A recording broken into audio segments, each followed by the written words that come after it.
میں آپ کو ایک نسخہ بڑا پیارا سا بتلانے لگا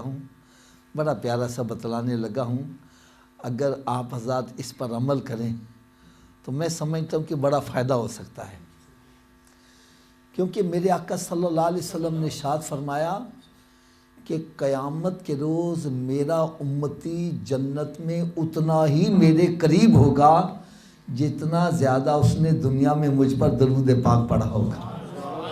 کوئی رنگ کا کالا ہے یا گورا ہے، غریب ہے یا امیر ہے، وہ کسی رنگ و نسل سے تعلق رکھتا ہے، اگر جنت میں سرکار کا پڑوسی بننا چاہتا ہے تو سرکار پر کثرت سے درود پاک پڑھے۔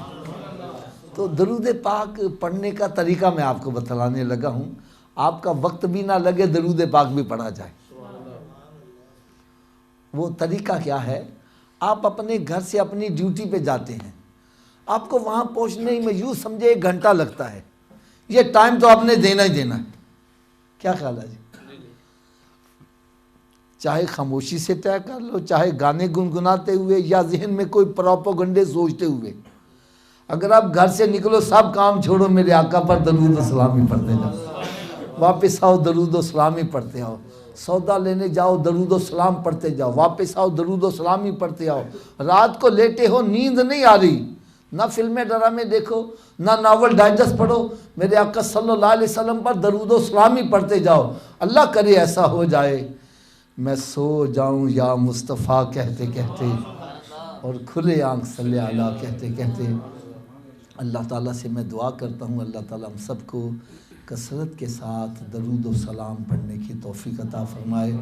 صلو علی الحبیب صلی اللہ تعالیٰ علی محمد صلی اللہ تعالیٰ علیہ وسلم۔ پیارے اسلام بھائیو، ہم اس محفل میں آئے ہیں، اس محفل میں آنے کا مقصد کیا ہے؟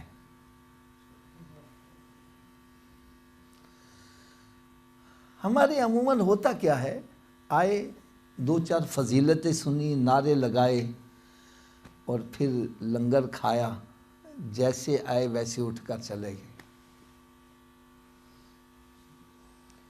بلکہ کئی تو ایسے بھی ہیں جاتے ہوئے یہ کہہ دیتے ہیں، یار یہ ابے نے کہڑا روز روز مرنا سی، روٹی تو چنگی کھوا دینا۔ کیا یہی مقصد ہے محفل میں آنے کا؟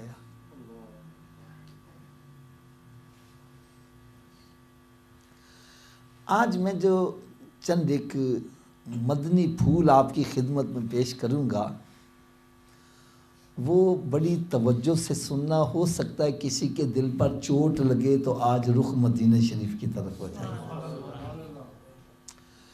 حضرت سیدنا صدیق اکبر رضی اللہ تعالیٰ عنہ،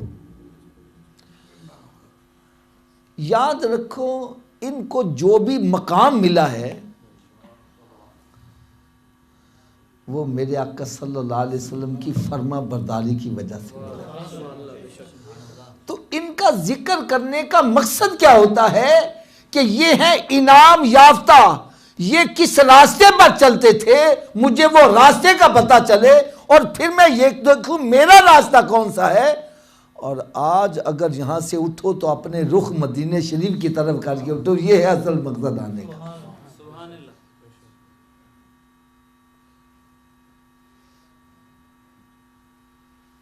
ناراض نہ ہونا میری بات سے، آج ہماری حالت کیا بنی ہے؟ میرے آقا صلی اللہ تعالیٰ علیہ وسلم ارشاد فرمائے، فجر کی نماز پڑھا کر تیری روزی میں برکت ہوگی۔ کیا ہوگا جی؟ اونچی بول دو یار۔ کہتا جی آنکھی نہیں کھل دی، اور ڈاکٹر کہنا ہے سویرے اٹھ کے ایکسرسائز کریا کر، وہ جناح گارڈن پہنچا ہوا ہے۔ میں صحیح کہہ رہا ہوں غلط کہہ رہا ہوں؟ ڈاکٹر کے کہے سے آنکھ کھل رہی ہے، نبی کے کہے سے آنکھ نہیں کھل رہی۔ ہائے ہائے ہائے،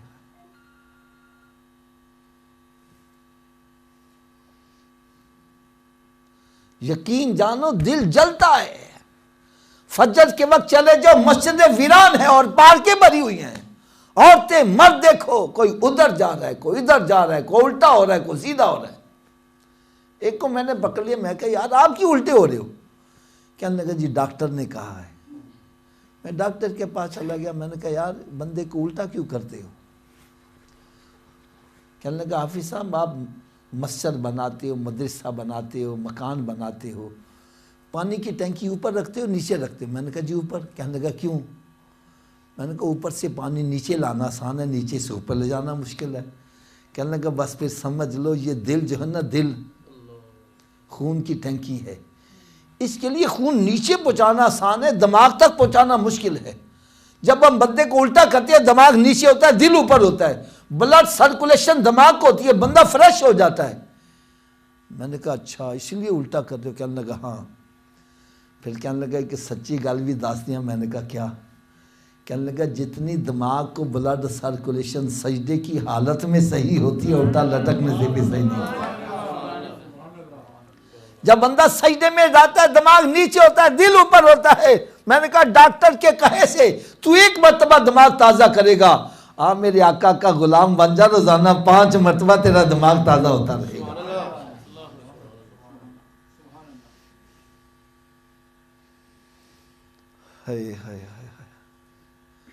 ابھی میں وہ کرونا وائرس کے بارے میں پڑھ رہا تھا، تو اس میں یہ لکھا ہوا تھا ماسک پہنو اور جب بھی آؤ اپنے ہاتھ منہ دھوو۔ میں نے کہا قربان جائیں سرکار صلی اللہ علیہ وسلم، اور میں 5 وقت نماز پڑھو، ارے تمہارے ہاتھ بھی دھلیں گے، منہ بھی دھلے گا۔ اور میرے آقا صلی اللہ علیہ وسلم سے پوچھا گیا یا رسول اللہ صلی اللہ علیہ وسلم آج اگر یہاں کوئی اکٹھ ہو جاتا ہے، ساتھی بجڑ جائے، تلاش کرنا مشکل ہوتا ہے۔ میرا خیال ہے آپ اس بات کی تصدیق کرو گے، حج کے دنوں میں کئی بندے بچھڑ جاتے ہیں، کئی کے دن بچھڑے رہتے ہیں۔ صحیح بات ہے کہ غلط ہے؟ تو یا رسول اللہ صلی اللہ علیہ وسلم قیامت کے روز جب سارے نبی حاضر ہوں گے، ان کے امتی بھی ہوں گے، اتنے بڑے رش میں آپ اپنے امتی کو کیسے پہچانیں گے؟ تو سنو میرے آقا صلی اللہ علیہ وسلم نے ارشاد فرمایا میرے صحابہ، میرا امتی جب وضو کرتا ہے، وضو کا پانی جہاں جہاں لگتا ہے اتنا اتنا حصہ سورج جو چاند سے زیادہ چمک رہا ہوگا، میں دور سے دیکھ کر پہچان جاؤں گا میرا امتی آ رہا۔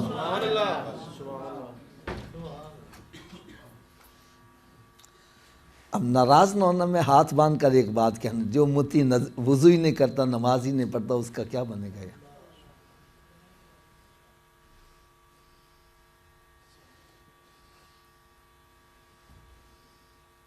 ایک اور چھوٹا سا اشارہ کر دوں، اللہ تعالیٰ سے میں دعا کرتا ہوں اللہ تعالیٰ ہر مسلمان کو بیماریوں سے محفوظ رکھے، اور جو بیمار ہو چکے ہیں اللہ تعالیٰ ان کو شفائے کاملہ عطا فرمائے۔ بندہ ڈاکٹر کے پاس جاتا ہے، ڈاکٹر چیک اپ کر کے کہتا ہے جناب آپ نمک کھانا چھوڑ دیں، آپ جی میٹھا کھانا چھوڑ دیں، تسی جی چھوٹا گو چھاڑ دو، تسی وڈا گو چھاڑ دو۔ وہ چھوڑ دیتے کہ نہیں چھوڑ دیتے؟ تھوڑا سا اونچی آواز سے بولو۔ اچھا کوئی مجھے بتلائے گا یہ نمک حلال ہے کہ حرام ہے؟ میٹھا اونچی بولو یار، چھوٹا گوشت، بڑا گوشت، یار نبی کے کہے سے، ڈاکٹر کے کہے سے حلال چھوڑ دیتا ہے، نبی کے کہے سے حرام نہیں چھوڑتا ہے۔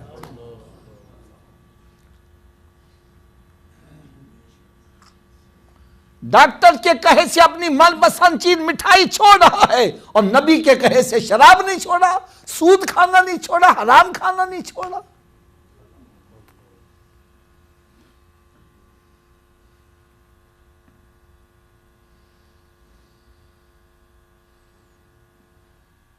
آؤ ذرا شان صدیق اکبر رضی اللہ تعالیٰ عنہ دیکھو۔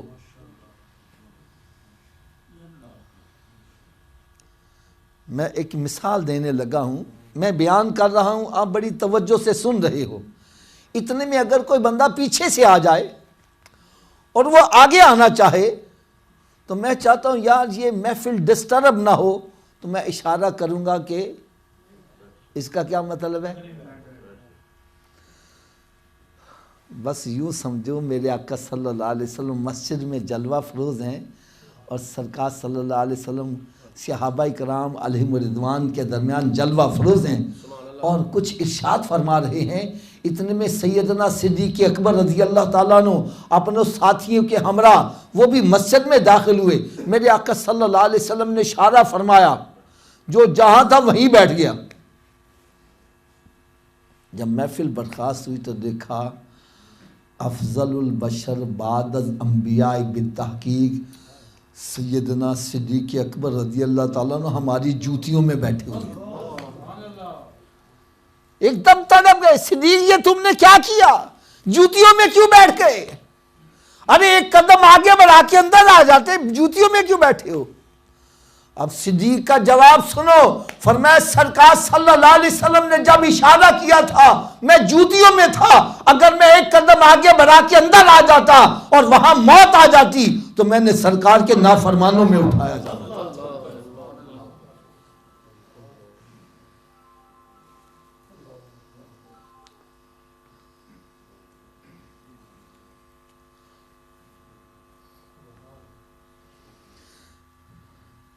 میرے آقا صلی اللہ تعالیٰ علیہ وسلم ایک مرتبہ صحابہ کرام علیہم رضوان کے درمیان جلوہ فروز ہیں، اور سرکار صلی اللہ علیہ وسلم نے دوران گفتگو ارشاد فرما دیا کہ ایک رات ہمارے اوپر ایسی آنے والی ہے کہ ہمیں غسل کی حاجت ہوگی اور گھر میں پانی بھی نہیں ہوگا، آگ بھی نہیں ہوگی، یعنی سردیوں کے دن ہوں گے۔ بس یہ ارشاد فرمایا اور اپنی گفتگو ویسے جاری رکھی۔ وقت گزرتا گیا گزرتا گیا گزرتا گیا، ایک رات آ گئی، غسل کی حاجت ہے، گھر میں پانی بھی نہیں، آگ بھی نہیں ہے۔ حضرت عائشہ صدیقہ طیبہ طاہرہ رضی اللہ تعالی عنہا عرض کرنے لگی یا رسول اللہ صلی اللہ تعالی علیہ وسلم، باہر کچھ روشنی سی نظر آ رہی ہے، پتہ نہیں کاہے کی ہے۔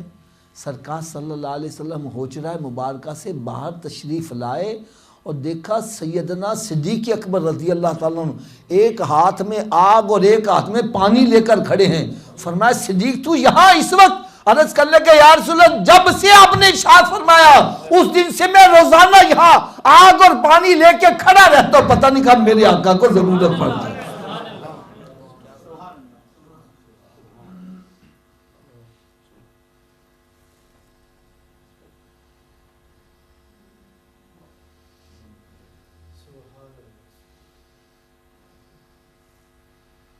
ہم ابھی سوچ میں ہی پڑے ہوئے ہیں، ایسا کر لیا کچھ ایسا تو نہیں ہو جائے گا، نقصان تو نہیں ہو جائے گا، نقصان تو نہیں ہو جائے گا۔ میرے آقا صلی اللہ علیہ وسلم نے ارشاد فرمایا لشکر کے لیے مال کی ضرورت ہے، گھر جاتے ہیں سارا سامان ہی اٹھا کر لا کے قدموں میں ڈھیر کر دیتے ہیں۔ پوچھا صدیق گھر والوں کے لیے کیا چھوڑ آئے ہو؟ عرض کرنے کے یا رسول اللہ صلی اللہ علیہ وسلم گھر والوں کی اللہ اور اللہ کا رسول چھوڑا، باقی سب کچھ ہی لے آیا۔ ایسا باتیں کرنا بڑا آسان ہے، عملی جامہ پہنانا بڑا ہی مشکل ہے۔ ارے سارا گھر تو کیا آج ہم زکوٰۃ دینے کے لیے تیار نہیں ہے۔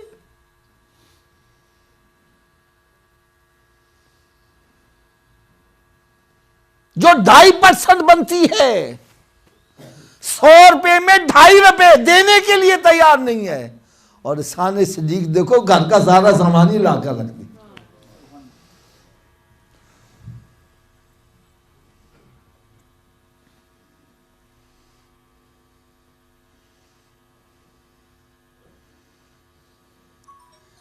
میرے آقا صلی اللہ تعالیٰ علیہ وسلم نے ایک مرتبہ ارشاد فرمایا اے میرے صحابہ جنت کے 8 دروازے ہیں۔ کتنے جی؟ 8۔ ہر دروازے کا نام جدا جدا ہے۔ جس بندے کے اندر جو نیکی درجہ کمال کو پہنچی ہوگی وہ اس دروازے سے پکارا جائے گا۔ مثلا بعض بندے دیکھا ہوگا یار وہ زکوٰۃ بھی دیتے ہیں، خیرات بھی کرتے ہیں، لیکن نماز پڑھنے کی نیکی درجہ کمال کو 5 نمازیں بھی پڑھ رہے ہیں، تہجد بھی پڑھ رہے ہیں، 4 اشراق بھی پڑھ رہے ہیں، 2 نفل ہی پڑھتے نظر آ رہے ہیں۔ یعنی انہوں نے جس نے نماز کی نیکی کو درجہ کمال تک پہنچایا ہوگا وہ باب الصلاۃ سے پکارا جائے گا، اے بندے آ جا اس دروازے سے داخل ہو جنت میں چلا جا۔ اور بعض بندے ایسے ہیں جو نمازیں تو پڑھتے ہیں لیکن خیرات کرنے میں ان کا ہاتھ بڑا آگے ہوتا ہے. کبھی مسجدیں بنا رہے ہیں، مدرسہ بنا رہے ہیں، بچیوں کی شادیاں کر رہے ہیں، نہیں سمجھ لگی بات. وہ خیرات کرنے میں ان کا ہاتھ بڑا لمبا ہوتا ہے، یعنی وہ خیرات کی نیکی کو انہوں نے درجہ کمال تک پہنچایا ہوگا. وہ باب الخیرات سے پکارا جائے گا، آ جاؤ بھائی اس دروازے سے داخل ہو، جنت میں چلا جا. اور بعض بندے ایسے باقی نیکیاں تو روٹین کے مطابق کرتے ہیں، لیکن روزے رکھنے کی ان کی نیکی درجہ کمال کو پہنچی ہوتی ہے. فرض روزے بھی رکھنے ہیں، شعبان میں بھی روزے، رجب میں بھی روزے، اور نفل روزہ، پیر کے دن بھی روزہ. تو جس نے روزے کی نیکی کو درجہ کمال تک پہنچایا ہوگا اس کو بابو ریحان سے بلایا جائے گا، آ جب اس دروازے سے داخل ہو، جنت میں چلا جا. حضرت سیدنا صدیق اکبر رضی اللہ تعالیٰ عنہ عرض کرتے ہیں، یا رسول اللہ صلی اللہ تعالیٰ علیہ وسلم، آپ کی امت میں کوئی ایسا بندہ بھی ہوگا جو 8 دروازوں سے ہی پکارا جائے گا، یعنی اس کے اندر ہر نیکی ہی درجہ کمال کو پہنچی ہوگی. فرمایا صدیق وہ تم ہوگے جو 8 دروازوں سے ہی پکارے جائے.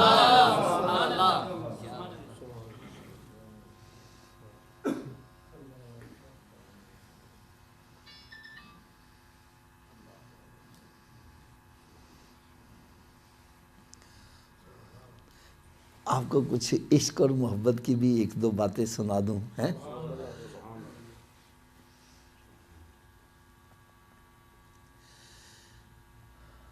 مغل پرے جہاں میں جمعے کا خطبہ دیتا ہوں اس کے قریب ہی ایک عبادت گاہ ہے جس کو امام بگاڑا بولتے ہیں، امام بارگاہ پتہ نہیں بولتے ہیں.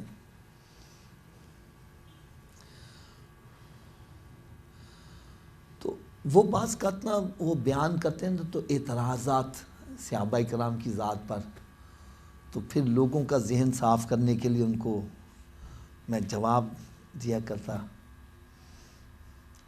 ایک مرتبہ انہوں نے یہ اعتراض کیا کہ صحابہ کرام کے ہم قائل ہیں، انہوں نے بڑیاں قربانیاں دی اسلام کے لیے، انہوں نے بڑا کچھ کیا، لیکن جیسے ہی سرکار صلی اللہ علیہ وسلم نے پردہ فرمایا تو وہ اقتدار کے پیچھے پڑ گئے، کسی نے حق مار لیا، کسی نے یہ کیا، کسی نے وہ کیا، یعنی وہ معاذ اللہ ڈی ریل ہو گئے.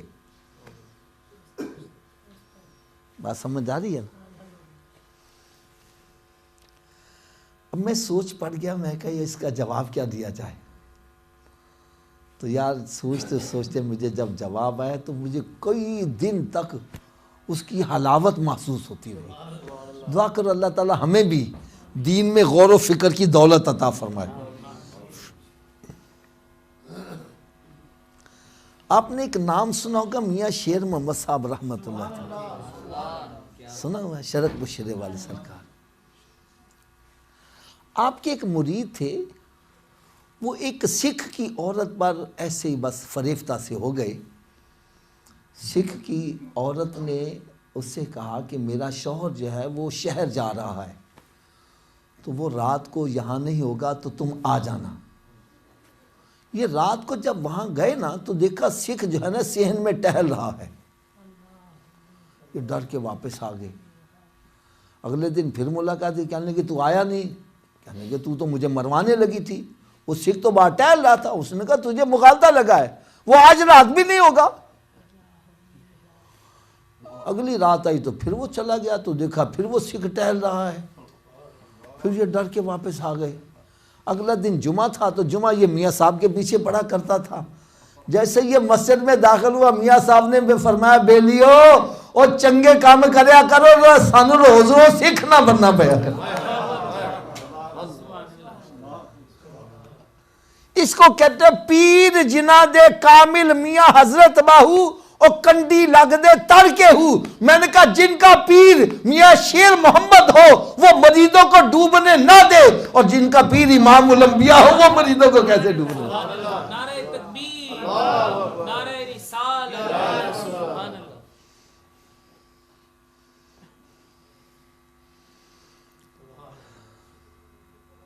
اور ابھی بھی تسلی نہیں ہوئی تو ایک اور بات بڑی پیاری سی عرض کروں. حضرت سیدنا صدیق اکبر رضی اللہ تعالیٰ عنہ جب آپ کے وصال شریف کا وقت آتا ہے تو آپ نے وصیت یہ کی کہ میری میت کو غسل دے کر کفن پہنا کر جنازہ پڑھ کے تو میری چارپائی کو اٹھا کر سرکار صلی اللہ علیہ وسلم کے روضہ اقدس کے سامنے جا کر رکھ دینا اور پھر درود و سلام پڑھ کے عرض کرنا یا رسول اللہ صلی اللہ تعالیٰ علیہ وسلم آپ کا دوست صدیق آیا ہے، اگر سرکار صلی اللہ علیہ وسلم دروازہ کھول دے تو مجھے سرکار کے پہلو میں دفن کر دینا، وگرنہ جنت البقیع میں جہاں مسلمان دفن ہے وہاں دفن کر دینا۔ یار اگر محسوس نہ کریں تو میں ایک اشارہ کر دوں، اس سے پتہ چلا کہ صدیق کا عقیدہ ہے میرا نبی زندہ ہے، بلکہ تمام صحابہ کرام کا بھی عقیدہ ہے ہمارا نبی زندہ ہے، ورنہ اعتراض کرتے صدیق کیا کہہ رہا ہے، سرکار تو پردہ کر گئے، وہ من و مٹی کے نیچے دروازہ کیسے کھولیں گے؟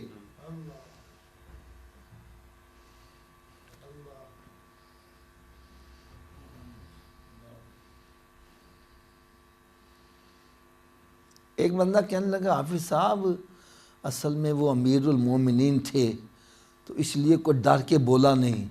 میں نے کہا چلو بھائی میں یہ بھی تمہاری بات مان لیتا ہوں، وہ ڈر گئے ہوں گے، نہیں بولے ہوں گے تو بھائی جب انہوں نے پردہ کر لیا پھر تو ڈر ختم ہو گیا، پھر آپ کی وصیت پر عمل نہ کیا جاتا۔ ارے انہوں نے وصیت پر عمل کر کے بتلا دیا کہ جو صدیق کا عقیدہ وہی ہمارا عقیدہ۔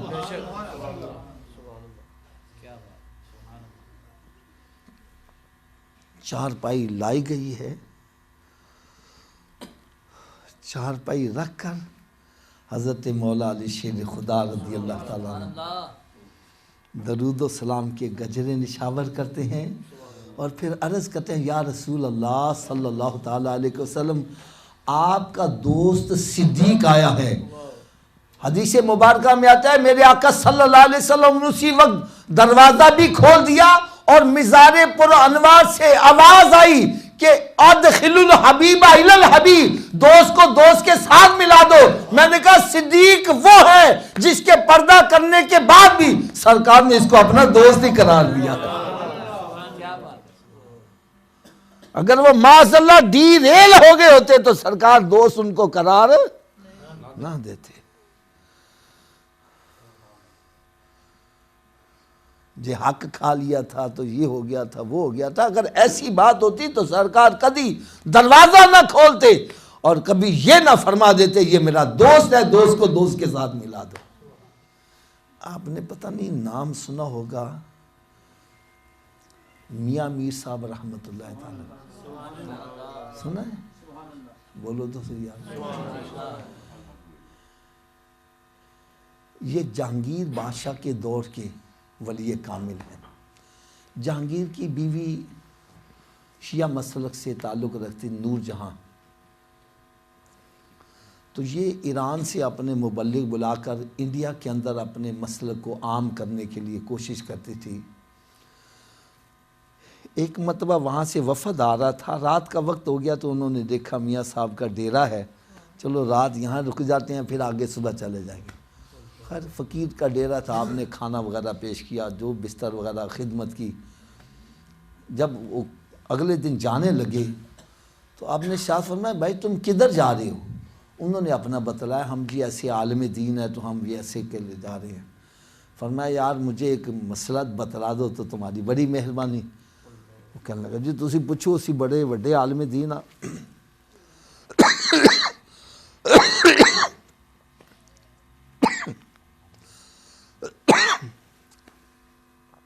آپ نے ارشاد فرمایا یار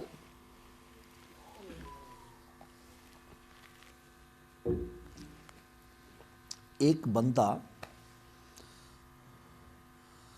اس کو میدان کربلا میں دفن ہونے کی سعادت مل جائے، ایسے بندے کے میں تمہارا کیا عقیدہ ہے؟ کہنے لگا وہ تو سیدھا جنتی ہے۔ کیا ہے؟ کہنے لگا وہ سیدھا جنتی کیوں ہو گیا؟ کہنے لگا جی میدان کربلا وہ میدان ہے جس میں سرکار صلی اللہ علیہ وسلم کے نواسوں کا خون شامل ہے.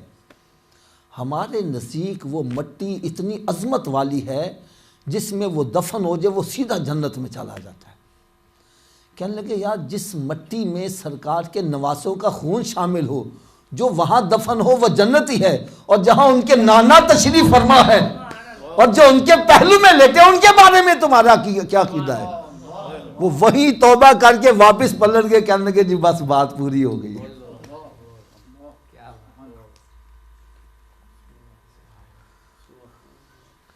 الحمدللہ ثم الحمدللہ.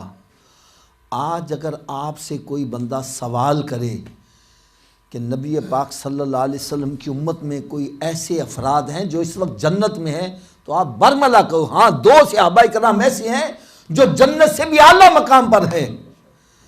کیا مقدر ہے صدیق اور عمر کا جن کا گھر رحمتوں کے خزینے میں ہے. بھائی وہ جنتی کیسے ہو گئے؟ سنو ذرا.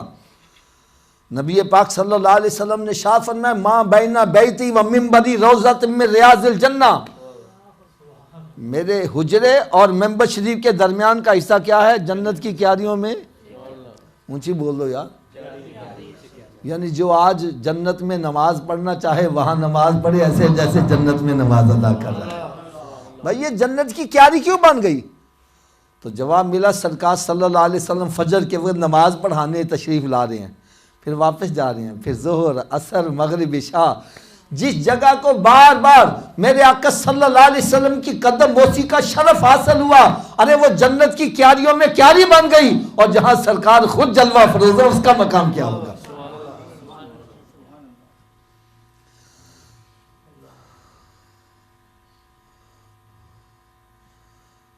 تو میری آپ سب سے ہاتھ باندھ کر گزارش ہے، آؤ میرے آقا صلی اللہ علیہ وسلم کے فرما بردار بن جاؤ. ان کے جو غلام ہو گئے وقت کے امام ہو گئے. آج ہم کہتے ہیں حالات صحیح نہیں ہے، حکومت صحیح نہیں ہے، میرے بیوی صحیح نہیں ہے، بچے صحیح نہیں ہے، میرے رشتہ دار صحیح نہیں ہے. میرا عقیدہ کیا ہے؟ میں یہ سمجھتا ہوں جس کو رب سکون دینا چاہے ساری دنیا بھی بے سکون کرنا چاہے بے سکون، اور جس کو رب سکون نہ دینا چاہے ساری دنیا بھی قدم چومے اس کو سکون. تو سکون حاصل کرنے کا طریقہ کیا ہے؟ آپ نے یار کبھی دیکھی ہے چکی جس میں دانے ڈالو آٹا بنتا جاتا ہے، جو بھی دانہ جاتا ہے پستا جاتا ہے، لیکن اسی چکی کے اندر ایک لوہے کی کلی بھی ہوتی ہے، اسی کلی پر ساری چکی کا دار و مدار ہے. جو دانہ کلی کے ساتھ لگا رہتا ہے وہ اونچی بول دو یار، اور جو کلی سے جتنا دور ہٹتا ہے اتنا زیادہ پستا جاتا ہے. ارے جس طرح کلی پر ساری چکی کا دار و مدار ہے، اسی طرح میرے آقا صلی اللہ علیہ وسلم پر ساری کائنات کا دار و مدار ہے کہ وہ جو نہ تھے تو کچھ نہ تھا، ارے وہ جو نہ ہو تو کچھ نہ ہو، ارے جان ہے وہ جہان کی، جان ہے تو جہان ہے. آؤ اگر سکون چاہتے ہو تو دامن مصطفیٰ صلی اللہ علیہ وسلم سے لپٹ جاؤ. جو ان کے دامن سے لپٹ جاتا ہے وہ بچ جاتا ہے، جو دامن مصطفیٰ صلی اللہ علیہ وسلم سے دور ہٹتا ہے پستا جاتا ہے. ہم یہ تو کہتے ہیں وہ صحیح نہیں ہے وہ صحیح نہیں، ارے یہ تو دیکھو کہیں میں دامن مصطفیٰ سے دور تو نہیں ہٹ گیا. میں اس پہ بات اس موضوع کی ختم کروں کہ علامہ اقبال نے حد کر دی. وہ کہتا ہے کہ محمد سے وفا تو نے تو ہم تیرے ہیں، ارے یہ جہاں چیز ہے کیا لوح و قلم تیرے ہیں. آؤ صحابہ کرام کے ساتھ محبت کرنے والوں، اہل بیت اطہار سے محبت کرنے والوں، ان کو جو بھی کچھ ملا ہے سرکار کی فرما برداری کی وجہ سے ملا ہے. آؤ آج ہم بھی سرکار صلی اللہ علیہ وسلم کے فرما بردار بن جائیں، تو پھر دیکھو دنیا میں بھی سکون ملے گا، قبر میں بھی سکون، اور حشر میں بھی سکون ملتا چلا جائے گا. اب یہ محفل ہماری اصحال ثواب کی بھی ہے. ہمارے حاجی محمد الیاس صاحب مرحوم مغفور، اللہ تعالیٰ ان کی مزار پر کروڑوں رحمتوں کی بارش نازل فرمائے. ان کی اصحال ثواب کے حوالے سے میں ایک چھوٹا سا واقعہ اپنا پیش کرنے چاہتا ہوں. ہمارے رشتے میں نا میری ایک دادی لگتی تھیں، بہت نیک سالے، بہت نیک سالے. تو میں جب ان کے پاس جاتا نا تو وہ مجھ سے دینی حوالے سے گفتگو کیا کرتے، کوئی مسائل پوچھا کرتے تھے. ایک دن مجھے کہنے لگی حافظ صاحب میں جو بھی کلام پاک پڑھتی ہوں، درود پاک پڑھتی ہوں، ذکر اذکار کرتی ہوں، وہ میں بخش دیتی ہوں. کبھی اپنے شوہر کو بخش دیتی ہوں، کبھی اپنے والدین کو بخش دیتی ہوں، کبھی سرکار صلی اللہ علیہ وسلم، کبھی صحابہ کرام. تو کہنے لگی میرے ذہن میں ایک سوال آیا ہے کہ میں مر گئی، پتہ نہیں مجھے بعد میں کوئی پڑھ کے بخشے یا نہ بخشے، کیا میں اپنی زندگی میں اپنے لیے کچھ پڑھ کے رکھ سکتی ہوں؟ نہیں سمجھ لگی بات؟ میں جو کچھ پڑھتی ہوں وہ تو اصحال ثواب کر دیتی ہوں.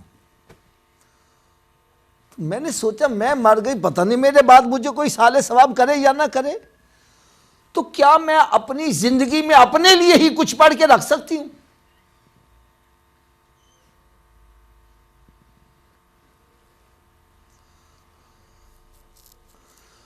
اور اس کے ذہن میں یہ جو سوال آیا ہے، ہمارے بھی اکثر کے ذہن میں یہ سوال ہوتا ہے، کیونکہ ہماری تربیت ہی ایسی کی گئی.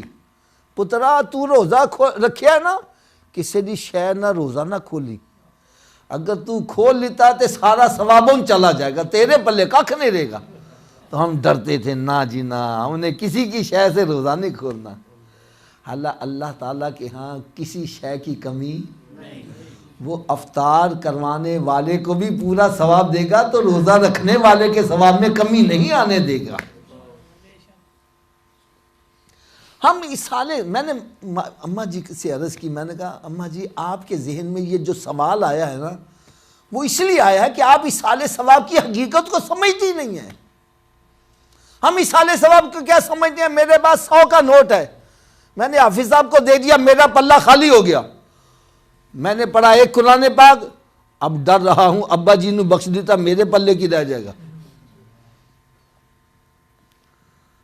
اور صحیح بات ہے کہ غلط ہے؟ اللہ اللہ اللہ اللہ. بھائی اصحال ثواب کو ایسا مت سمجھو جیسے میرے پاس 100 کا نوٹ ہے، میں نے ان کو دے دیا، میرا پلہ خالی ہو گیا. اصحال ثواب کو یوں سمجھو جیسے ایک حافظ قرآن ہے، اس کے سینے میں ایک قرآن ہے، وہ 100 بچے کو قرآن حفظ کروا رہا ہے، 100 بچے کے سینے میں قرآن منتقل ہو رہا ہے، اور پڑھنے والے کے سینے سے ختم. آپ کہیں گے جی یہ آپ مثالیں دے رہے ہیں، کوئی قرآن و حدیث کا حوالہ بھی مل جائے تو اور میں حوالہ بھی عرض کروں. حضرت مولا علی شیر خدا رضی اللہ تعالیٰ عنہ سونے آقا صلی اللہ علیہ وسلم کی بارگاہ میں حاضر ہوتے ہیں. میرے آقا صلی اللہ علیہ وسلم نے پوچھا علی کہاں سے آئے ہو؟ عرض کرنے کے یا رسول اللہ میں قبرستان سے آیا ہوں. کہاں سے آیا ہوں جی؟ قبرستان سے. فرمایا وہاں تم نے کیا کیا؟ عرض کرنے کے یا رسول اللہ میں نے 4 مرتبہ سورہ فاتحہ یعنی الحمشی پڑھی، 11 مرتبہ سورہ اخلاص یعنی قل هو اللہ شی پڑھی، اور وہاں جتنے مسلمان دفن تھے سب کو اصحال ثواب کر دیا. اگر یہ عمل غلط ہوتا تو سرکار منع کر دیتے، علی آئندہ ایسا کام جو مر گئے وہ بس ختم ہو گئے، ہمارا ان سے تعلق ختم ہو گیا، ہم ان کو فائدہ نہیں دے سکتے. یار میرے آقا صلی اللہ علیہ وسلم نے ایسا کمال جواب دیا کہ آپ سنیں گے تو آپ کو رشک آئے گا رب نے ہمیں کتنا سچا سچا عقیدہ کر دیا. میرے آقا صلی اللہ علیہ وسلم نے ارشاد فرمایا علی اللہ تعالیٰ نے تیرے پڑھے ہوئے قرآن کے ثواب کے ٹکڑے نہیں کیے. ٹکڑوں سے کیا مراد ہے؟ میرے پاس 100 کا نوٹ تو میں نے 10 بندوں میں تقسیم کرنا، چینج لوں گا، 10 سب کو دوں گا. حدیث مبارکہ میں آتا ہے جس نے 3 مرتبہ سورہ اخلاص پڑھی، رب تعالیٰ اس کو پورا قرآن پڑھنے کا ثواب عطا فرماتا ہے۔ انہوں نے 11 مرتبہ پڑھی۔ میں سمجھانے کے لیے عرض کرتا ہوں کہ حضرت علی رضی اللہ تعالیٰ کو ایک قرآن کا ثواب ملا اور وہاں 1000 مسلمان دفن تھے۔ فرمایا علی، اللہ تعالیٰ نے تیرے ایک قرآن کے ثواب کے 1000 ٹکڑے نہیں کیے کہ ایک ایک ٹکڑا سب کو دیا جائے۔ فرمایا علی، رب نے ہر ایک کے نامہ اعمال میں پورے قرآن کا ثواب درج کر دیا۔ اب پڑھنے والے کو کیا ملا؟ فرمایا سب کے مجموعے کے برابر ثواب رب نے تجھے بھی عطا کر دیا۔ اب بتلاؤ اصالِ ثواب میں فائدہ ہے کہ نقصان ہے؟ اونچی بولو۔ پھر ایک کام کرو، رات کو جب سونے لگا کرو، دن بھر جتنی نیکیاں کی ہیں سب کو اصالِ ثواب کر دیا کرو۔ کن کو کرنا ہے؟ حضرت آدم علیہ السلام سے لے کر آج تک، آج سے لے کر قیامت تک جتنے مسلمان مرد عورتیں ہیں سب کو اصالِ ثواب کر دو۔ رب تعالیٰ سب کو پورا ثواب دے گا اور سب کے مجموعے کے برابر ثواب ہمیں بھی ملتا چلا جائے۔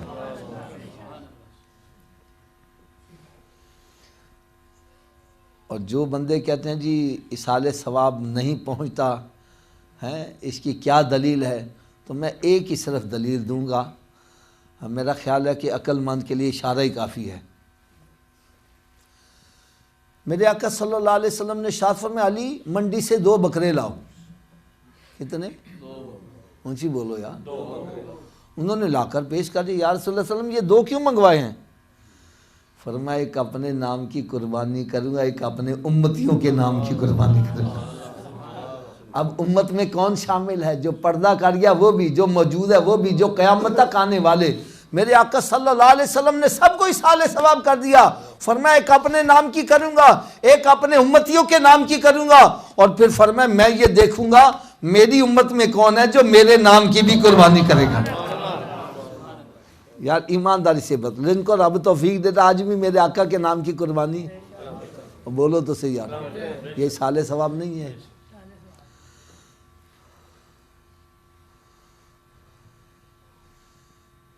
باقی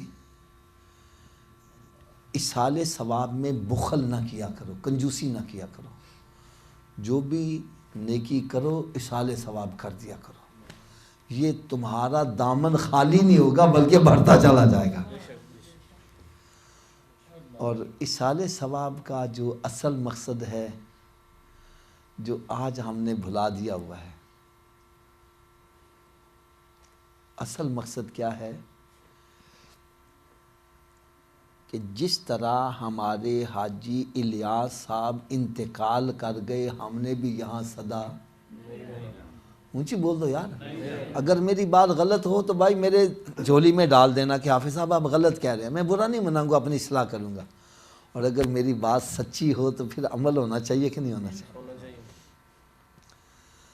جس طرح ہمارے الیاس بھائی انتقال کر گئے، اپنے ساتھ دولت لے کر گئے؟ کیوں جی کوئی کوٹھی کار، کوئی بنگلہ، کوئی بینک بیلنس ساتھ لے کر گئے؟ ہم بھی مر گئے تو ہمارے ساتھ دولت نہیں۔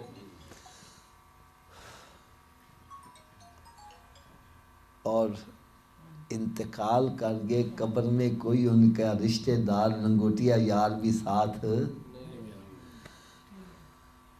ان کے ساتھ گئے ہیں تو ان کے اعمال ہی گئے ہیں۔ اس لیے میرے آقا صلی اللہ علیہ وسلم نے ارشاد فرمایا بندے کے 3 ساتھی ہیں، پہلا ساتھی موت تک کا ہے، دوسرا ساتھی گور تک کا ہے، اور تیسرا ساتھی توڑ تک کا ہے۔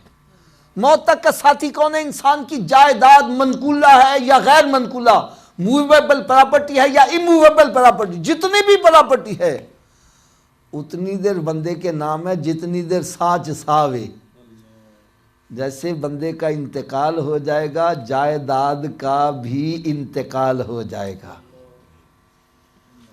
لہذا جس دولت کی خاطر ہم ہیرا پھیریاں کرتے ہیں، جس دولت کی خاطر نمازیں نہیں پڑھتے، روزے نہیں رکھتے، جس دولت کی خاطر زکوٰۃ نہیں دے رہا، حج نہیں کرنے جا رہا، بلکہ میں ایک کڑوی سی بات کہہ دوں، ناراض تو نہیں ہوں گے، جس دولت کی خاطر قبضہ گروپ بنائے ہوئے ہیں، دکاناں تے قبضے، مکاناں تے قبضے، جائیداداں تے قبضے، بلکہ ابا جی فوت ہو جاندے رشتہ دار کٹھے ہو جاندے نے تے بھرا بھیناں نوں کہندا وے بھینو حصہ چاہیدا جے کہ بھائی چاہیدا جے. اگر انہوں نے کہہ دیا جی حصہ تے رشتہ داری ختم, حضرت جی تہاڈی او بھین نہیں لگدی, او چھڈو آف جی بھین کادی جن نے حصہ لے لیا ہے. میں نے کہا بھائی اس نے ایک حصہ لیا, تو نے رشتہ داری سے نکال دیا, تجھے 2 ملے ہیں, تجھے تو بارڈر ہی کراس کروا دینا چاہیے.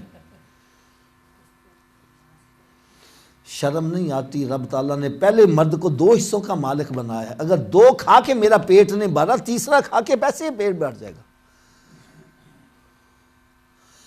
قرآن مجید فرقان حمید میں رب تعالیٰ نے ارشاد فرمایا ان الذین یاکلون اموال الیتامی ظلما انما یاکلون فی بطونہم نارا, جو یتیم کا مال ظلماً کھاتا ہے اپنے پیٹ میں آگ بھر رہا ہے. ارے یہی آگ دنیا میں جلاتی ہے راتوں کو نیند, یہی قبر میں جلائے گی, یہی میدان معاشر میں جلائے گی, اور یہی دوزخ میں جلائے گی.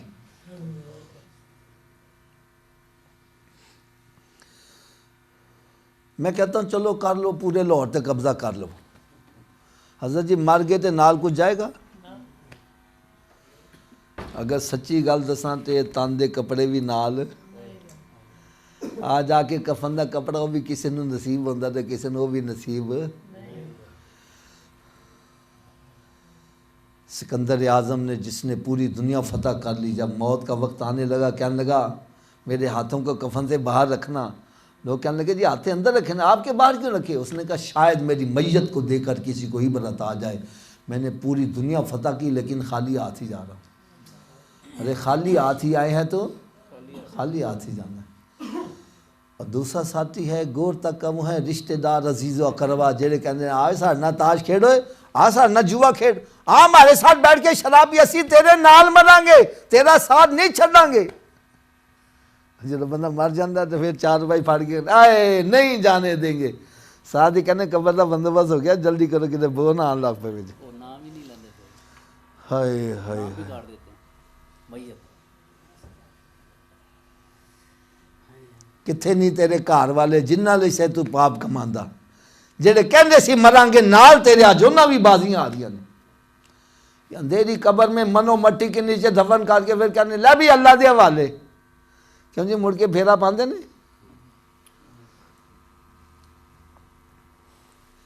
اب توڑ کا ساتھی کون ہے؟ وہ ہیں بندے کے اعمال.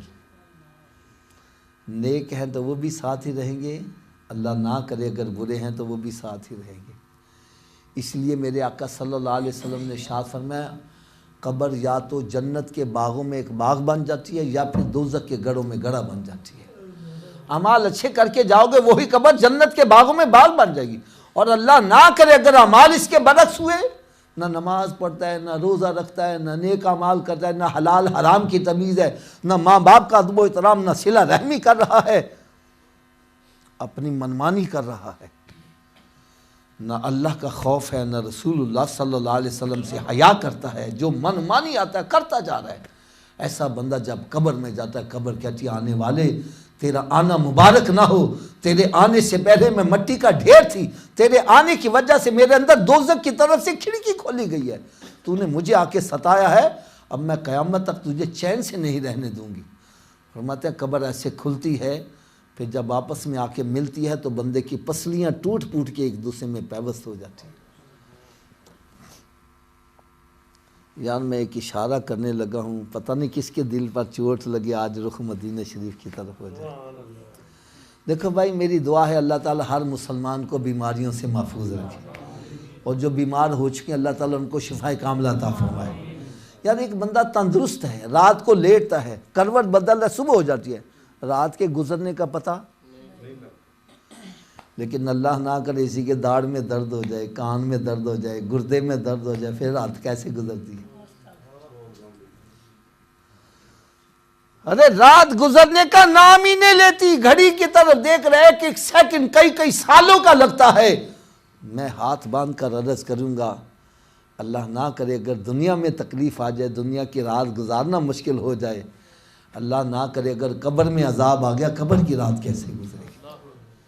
اشال ثواب کی محفل میں آنے والوں, یہاں آنے کا اصل مقصد یہ ہے ہم گریبان میں جھانک کر دیکھیں مجھے ابھی اگر موت آ جائے میں نے آخرت کے لیے کیا تیاری کی. ہو سکتا ہے کسی کے ذہن میں خیال ہے حافظ صاحب ہماری تو تیاری ہے، تو بھائی بڑی اچھی بات ہے، لیکن اس تیاری کو چیک اپ کر لینا چاہیے. دیگ میں سے ایک دانہ چیک کر لو، ساری دیگ کھانے کی ضرورت نہیں ہے. میں بھی صرف ایک ہی دانہ چیک کروں گا. میرے آقا صلی اللہ علیہ وسلم نے ارشاد فرمایا قیامت کے روز مسلمان سے سب سے پہلا سوال کون سا ہوگا؟ نماز. اتنی آواز سے بولو جن کو نہیں پتا ان کو بھی پتا. تو میں ہاتھ باندھ کر عرض کروں گا کہ ہمارا پہلا سوال درست ہے. تو پہلے سوال میں ہی اللہ نہ کرے پھنس گئے، اگلے سوالوں کا کیا بنے گا؟ چلو میں گیس لگواؤں، اب بے شک تیاری نہ. آپ کہو گے حافظ صاحب نے تکا لگایا، پتہ نہیں آتا بھی ہے کہ نہیں آتا، لیکن میرے آقا کا فرمان غلط ہے. تو جب سرکار صلی اللہ علیہ وسلم نے فرما دیا پہلا سوال ہی نماز کا ہوگا، پھر ہمیں نمازی بننا چاہیے کہ نہیں بننا چاہیے؟ اگر نمازی بننا چاہتے ہو تو نسخہ میں بتلا دوں، سارے پکے نمازی بن جاؤ گے. کیوں جی لوڑ ہے نسخے جی؟ سب کی آواز نہیں آ رہی ہے. لو جی نسخہ صرف اتنا ہے، اگر یہ وجود نماز نہ پڑھے، کیا میں نے کہا جی؟ تو اس وجود کو رب کا رزق نہ کھلاؤ، نہ روٹی کھلاؤ نہ پانی پلاؤ. بات بھی میں سچی کر رہا ہوں. جو وجود رب تعالیٰ کے آگے نہیں جھکتا، کیا وہ اس قابل ہے کہ اس کو رب کا رزق کھلایا جائے؟ بے روٹی سامنے رکھی، اپنے منہ میں تو نہیں جائے گی، پکڑ کے لے جاؤ گے؟ مت لے جاؤ. یہ روٹی مانگے بولو نہیں پہلے نماز پھر بعد میں روٹی. تو کیا خیال ہے نمازی بن جائے گا کہ نہیں بنے گا؟ تو اس نسخے پر عمل کون کون کرے گا؟ سبھی ہاتھ اونچا کھڑا کر کے بلند آواز سے انشاءاللہ کا نعرہ بھی لگا دو. آج کے بعد ہماری کوئی نماز قضا نہیں ہوگی، رمضان شریف کا روزہ بھی نہیں چھوڑیں گے. سرکار صلی اللہ علیہ وسلم کی سنت پر عمل کریں. یار ہم سارے نمازی بن جائیں، ہمارے الیاس بھائی کی روح کتنا خوش ہو جائے، سرکار کتنا خوش ہو جائیں، رب کتنا خوش ہو جائے. یہ ہے اصل مقصد محفل میلاد کا. اب نسخے کی صبح کی ڈوز بھی سن لو، میں کہ نسخہ مکمل کر دی ہے. صبح کی خوراک پوچھنا ہے ناشتے سے پہلے کہ ناشتے کے بعد؟ تو بھائی یہ ناشتے سے پہلے والی ہے. اتنی دیر تک ناشتہ نہیں کرنا جتنی دیر نماز فجر نہ پڑھ لو. پہلے نماز پھر ناشتہ. ایک بندہ کہنا صبح اٹھن لگا دیر ہو جائے، میں نے کہا نہ پڑھ نہ لو، بہتر ہے پڑھ لو. سویرے اٹھ کے منہ ہاتھ دھوندے جانا تو وضو کر لو، 2 سنت 2 فرض پڑھ لو. فجر دی پڑھ لو کہ باقی پڑھنی آسان ہے. فجر دی رہ جائے شیطان کہتا اچھا ہوں کل تو شروع کریں گے، نہ کل آوے تو نہ نماز پڑھ پاوے. لہٰذا تھوڑا جا اچھی آواز نہ بول دے، انی دیر تک ناشتہ جنی دیر تک نماز ہے.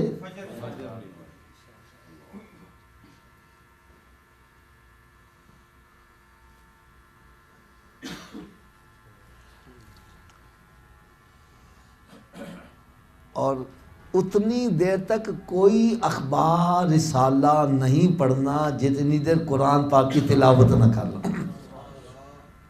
یقین جانو اپنے اپنے گھراں چ نظر مارو، کنے کنے مہینے گزر گئے کسی نے قرآن کھول کے دیکھا بھی؟ قرآن پاک پہ گرد و غبار پڑ رہی ہے اور ٹی وی وی سی آر پہ مکھی نہیں بیٹھنے دیتا. تیرے گھر میں برکت کیسی ہو جائے؟ ایک بندہ مجھے کہنے لگا حافظ صاحب ہم بڑے پریشان ہیں.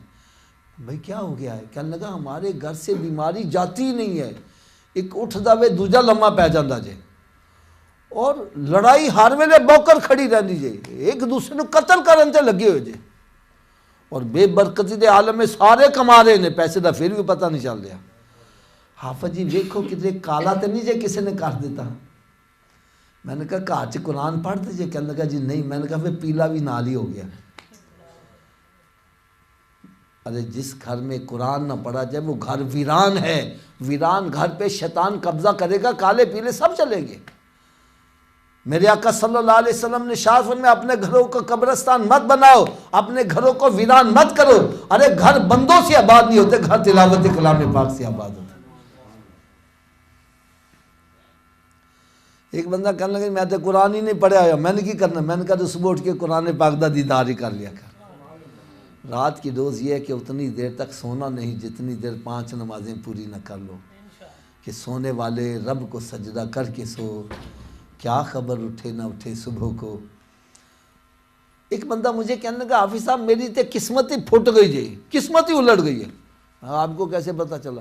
کہنے لگا میں جس کاروبار میں ہاتھ ڈالتا ہوں نقصان ہی ہوتا ہے، جدھر بھلا کرنا برا ہی ہو جاتا ہے، جس کے ساتھ جس اچھی کام میں ہاتھ وہ بھی غلط ہی ہو جاتا ہے، میری تو قسمت ہی الٹ گئی ہے۔ میں نے کہا بھائی الٹی قسمت کو سیدھا کرنے کا بھی نسخہ بتلا دوں۔ کہنے لگا وہ کون سا ہے؟ میں نے کہا بھائی ایک اسٹیمپ ہوتی ہے نا، دیکھی ہوگی آپ نے، اس اسٹیمپ کو پکڑ کے اپنے سامنے کرو، اس پہ الفاظ الٹے لکھے ہوتے ہیں، ایسا ہی ہے نا جی، اسٹیمپ پہ الفاظ۔ میں نے کہا جب یہی مہر ایسے جھک جاتی ہے تو الٹے الفاظ، میں نے کہا تیری قسمت الٹ گئی، اپنی پیشانی رب کی بارگاہ میں جھکا دے، تیری الٹی قسمت سیدھی ہو جائے گی۔